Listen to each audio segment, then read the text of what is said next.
Hello guys! Ayan, update ko ulit kayo sa kalagayan ng aming lugar. Ayan, talagang grabe yung pinsala ni Bagyong Christine. Hubog yung palayan, ito yung talungan, lubog sa tubig. Tapos, ayan guys, ito yung malapit sa amin, sa may kalsada. Yung kalsada na yan guys, hindi na rin siya madaanan kasi malalim banda sa unahan ng tubig. Nagkulay kasi dyan umapaw. Ayan guys, mga maisan yan dyan guys, banda at saka palayan. Talagang lubog na talaga siya. Tapos medyo hindi pa maganda ang panahon dito sa amin guys. Yan guys, malalim yan. Malalim na yan dyan. Malalim na yan. Kawawa yung palay at saka yung mais.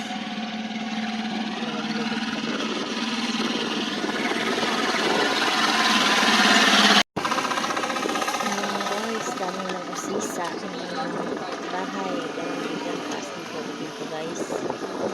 Ayan guys, alalim talaga na yan guys. Mga puntlay ko guys. Ano yan, hanggang dun sa may kalahati ng kumbaga na sanga na lang kita. Simula dun sa baba hanggang dun sa taas. Yan yung lubog. Kumbaga mga dahon na yung taas na lang kalahati ng puno na yung mataas yung mangga na yan. Ganda dyan guys, mataas yan.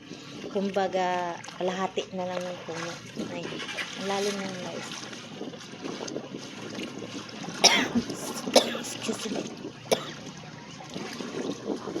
Excuse me guys, sinubo ako. Ayan, mga kapitbahay dyan naglilinis ng mga motor nila kasi medyo mataas yan dito ba, hindi yan siya malalim manghuli ng isda.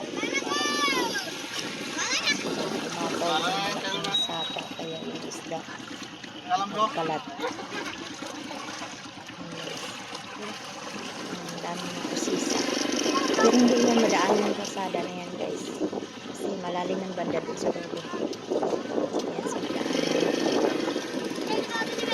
Hanggang doon yan sa unahan. Puro talaga tubig yan. Magalubog talaga dyan. Yung palay dyan. Nung dumaan kami doon, medyo malapit na siya maano. Ngayon wala. Inabot talaga ng Bagyong Christine. Kaya lubog talaga sa tubig. Update ko kayo guys sa lagay ng ilog dito sa amin. Ayan, tumaas talaga siya ng husto guys. Ayan, umabot na talaga siya dito sa taas. Yun yung gitna guys, yun yung gitna, napaka lalim yan. Ayan guys, ang taas na ng tubig. Ayan guys, yung talong. Yan, konti lang yung bunga kasi medyo mataas na yung puno na to, yung talong na to guys, pero may bunga pa rin na pailan-ilan guys. So yan.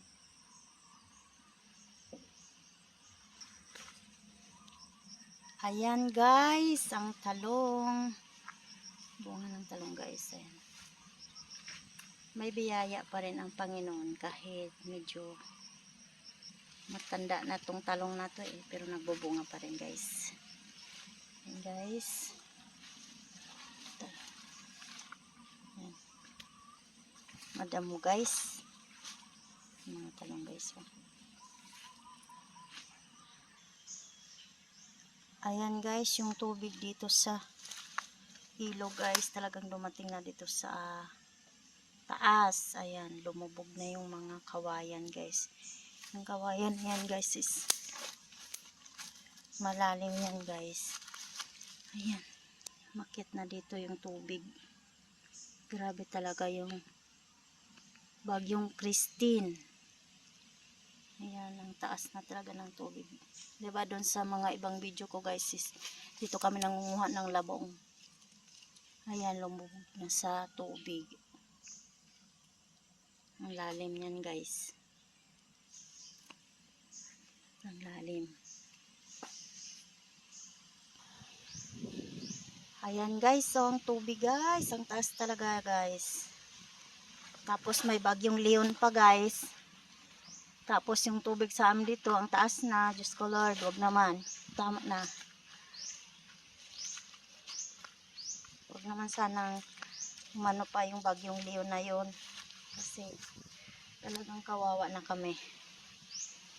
Yan, buti nga yung talong dito hindi naman siya umano, nadapa. Yung iba lang, yun, namumulaklak pa naman siya. Yung iba, nadapa talaga siya ng hangin. Pero dito, hindi naman. Kasi natakpan siya ng mga puno. Yung mga puno, paikot kasi siya ng puno dito. Kaya hindi siya masyado na tamaan ng hangin. So guys, pauwi na kami sa bahay guys.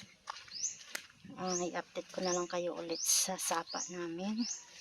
Sana wag naman dumating yung bagyong Leon. Kasi tataas talaga yung tubig sa sapa. Yan guys, yung patula guys. Yan ang patula. Hi guys, dito na pala ako sa bahay namin guys. Umuwi na kami. Ayan guys. Ayan, maputik pa dito sa amin guys. So guys, hanggang dito lang guys. Salamat sa panonood at paki-subscribe na rin. Like, share, and comment sa aming channel. Bye-bye! God bless! Ingat po ang lahat!